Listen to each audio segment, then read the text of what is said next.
What a time, but also a timely time for Chairman Tom Perez to join us. Good morning, Mr. Chairman.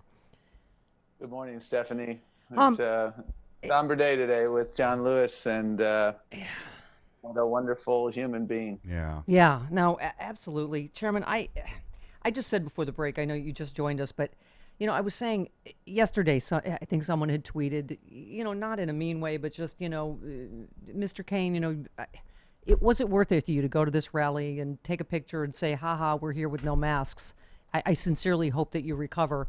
But I was saying, Chairman, I don't even like or retweet anything like that because this should not be partisan. Coronavirus should never have been partisan. So I find it incredibly sad that he went to the rally at whatever his age, at 74 years old, immunocompromised from previously having had cancer. And the fact that this has been so politicized, and we have Louis Gohmert, who has it and has spread it to maybe who knows who else in Congress, right? Is out with more information, misinformation this morning. Said I got it from my mask and I'm going to take hydroxychloroquine. And how did we get to this place, Chairman?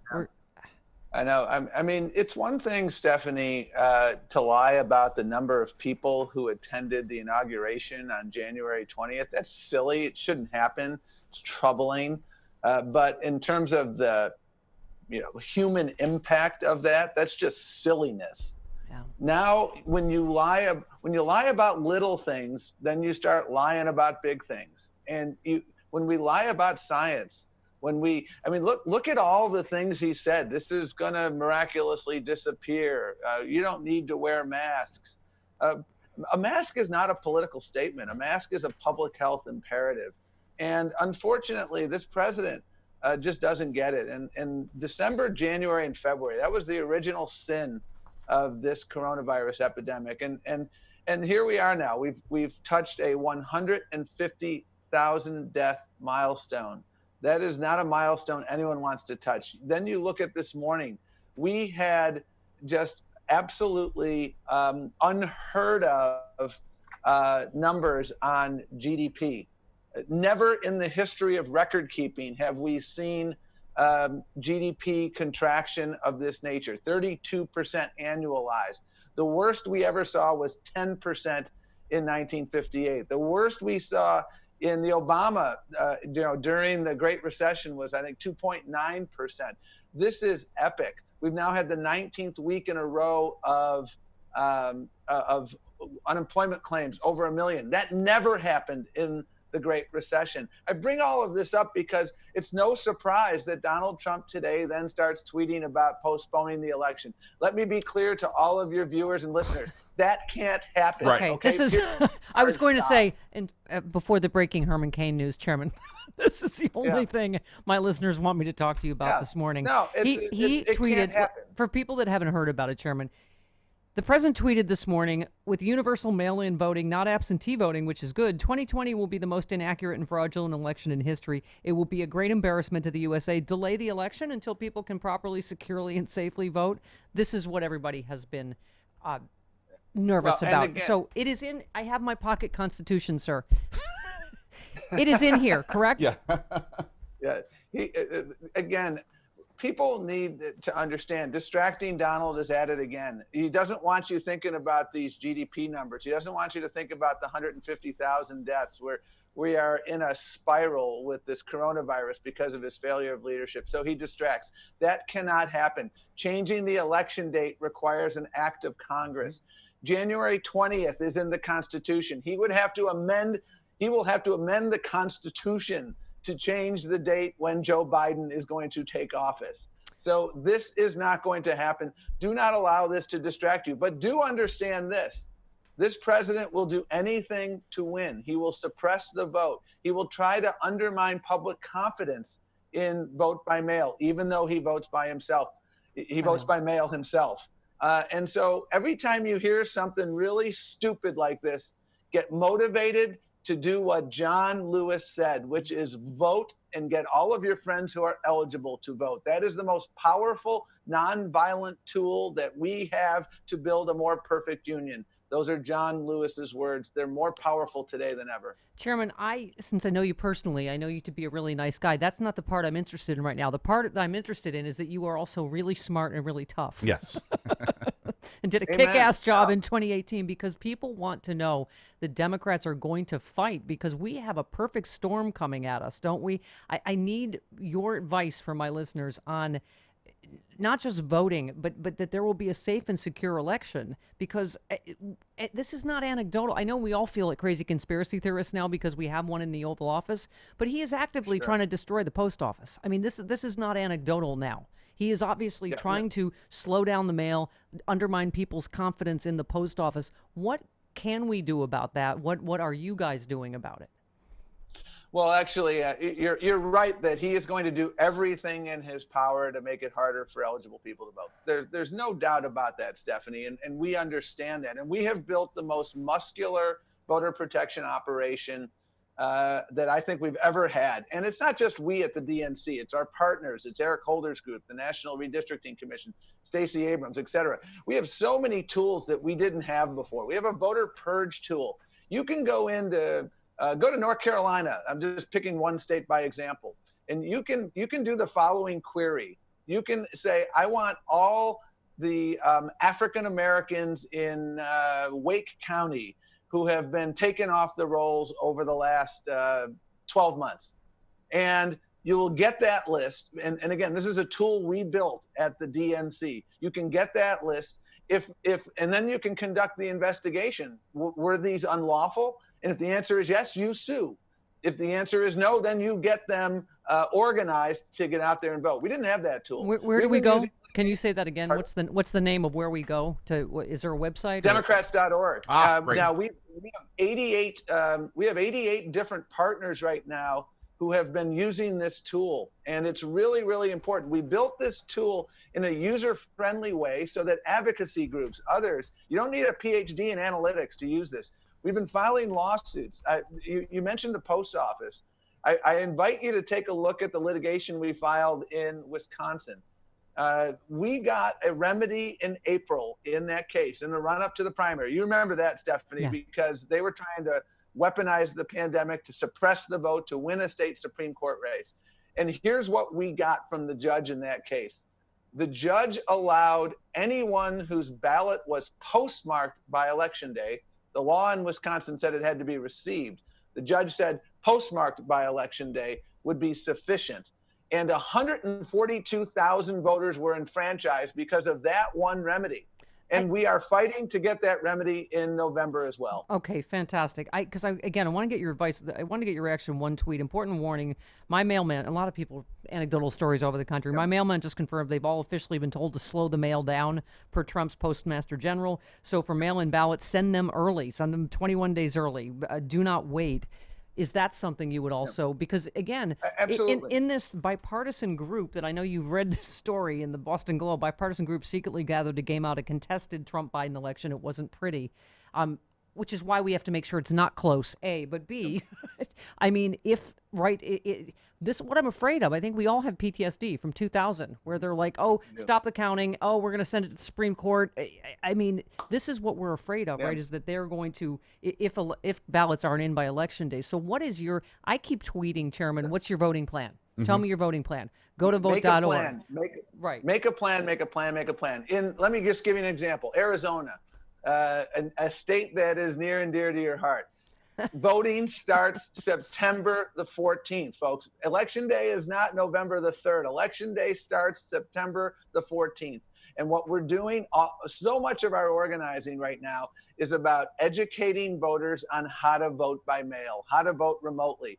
And if you get that ballot on September the 14th, or request that ballot and you get it right away and you vote right away, we can track all the people who've requested early ballots. There's a thing called the permanent early voting list in Arizona. We're getting people on that list. North Carolina, again, the Election Day is not November the 3rd. It's far before that. In Florida, we now have a 300,000 early vote advantage on Republicans. That hasn't been the case because we're all hustling down there. So your point is a point that you can't repeat often enough. Make a plan and do it early. If you want to vote by mail, do it early.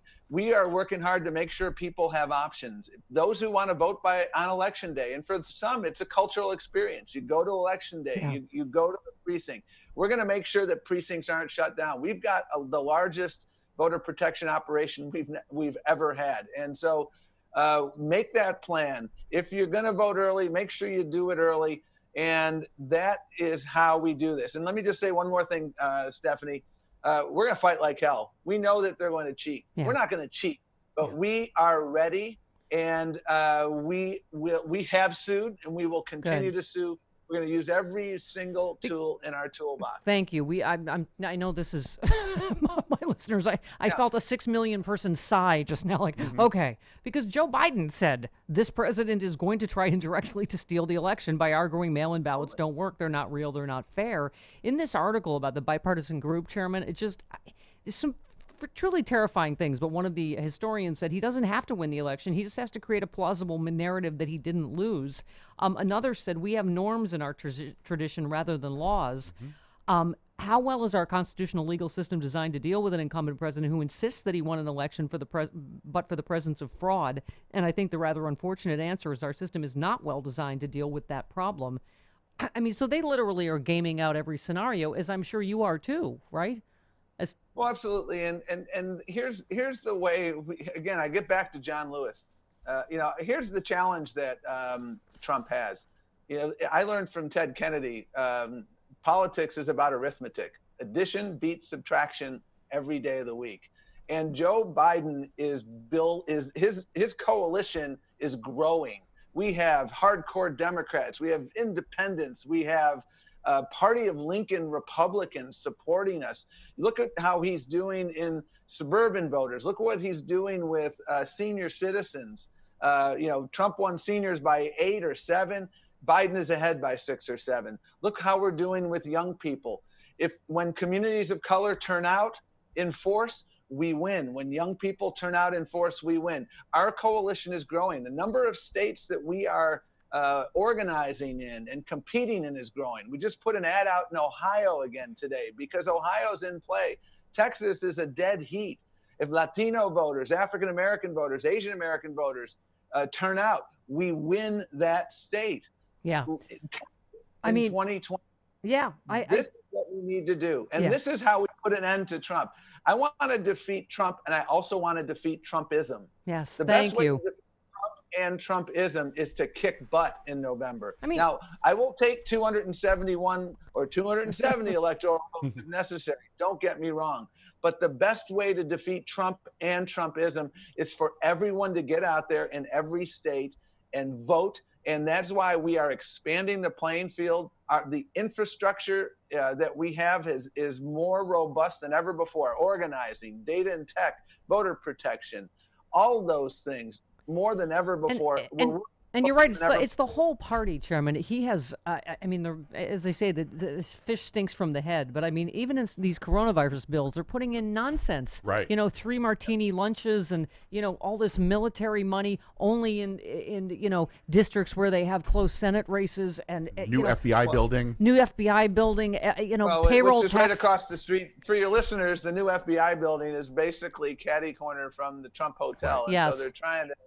This is more self-dealing from the Trump campaign. Yeah. Let me leave you with one quote. Colonel Larry Wilkerson said, "The Constitution really has been a workable document in many respects because we've had people who more or less adhere to a code of conduct. That seems to no longer be the case. That changes everything." Knowing you, I feel comforted that I know you are prepared for everything. I know you have gamed out everything, but I think we have to be prepared for everything and anything in these next 3 months, don't we? Absolutely. This is not my first rodeo. I led the Civil Rights Division. We fought voter suppression everywhere we saw it, and you don't go to a knife fight with a spoon. Yeah. And we understand that, and we have tools in our toolbox. And the most important tool for your listeners is, number 1, get out there and vote. Get your friends who are eligible out there and vote. Don't be distracted by this president. Today's tweet was intended to distract you from the fact that we have 150,000 coronavirus deaths. We have GDP numbers that are literally unprecedented in the history of reporting. People are suffering. They've lost their jobs. They've lost their lives. They've lost their livelihood. And Donald Trump wants to distract you. This is his caravan of 2020. These are his distractions. Don't be distracted. Every time you see distracting Donald at work, call another friend and get them out.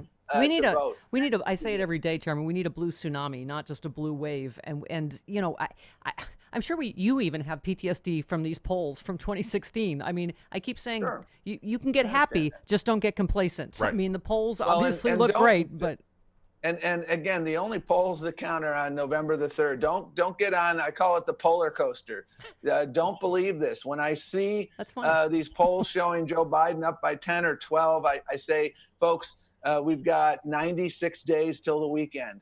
The only poll that counts is that poll on November the 3rd. A lot can happen between now and then. Keep your head down, be humble, be hardworking, call your friends.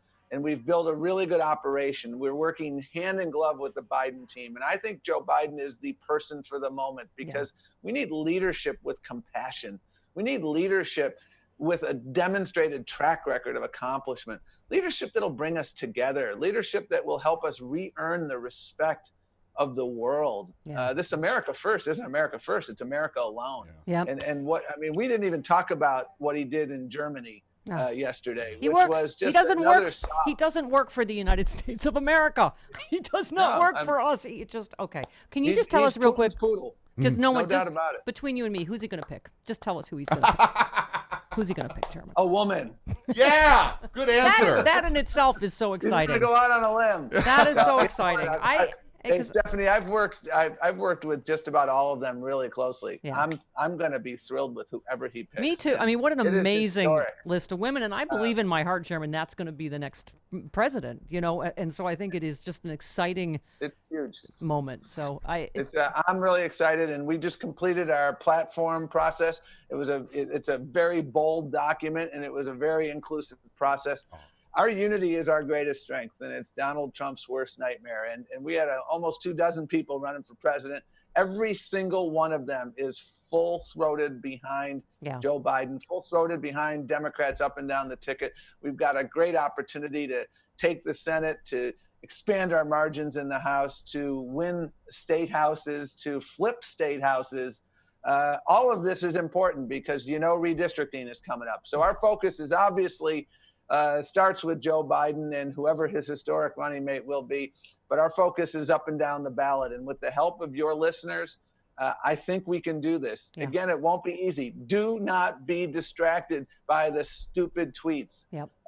Don't allow that to distract you. He wants you to crawl into a shell and be fearful. And we're not going to allow that to happen. You helped me crawl out of mine. You calmed me down. That doesn't mean I'm not going to call you like probably every day and for the next 3 months. If you get on any day, anytime, any day. It's not a butt dial. If you see it's me, it's not a butt dial. I meant to call you, and you're going to need to calm me down and come back and talk to us as we move through the election. Always a pleasure. Thanks, Chairman. Talk to you soon. Take care. Have a great day. All right, you too.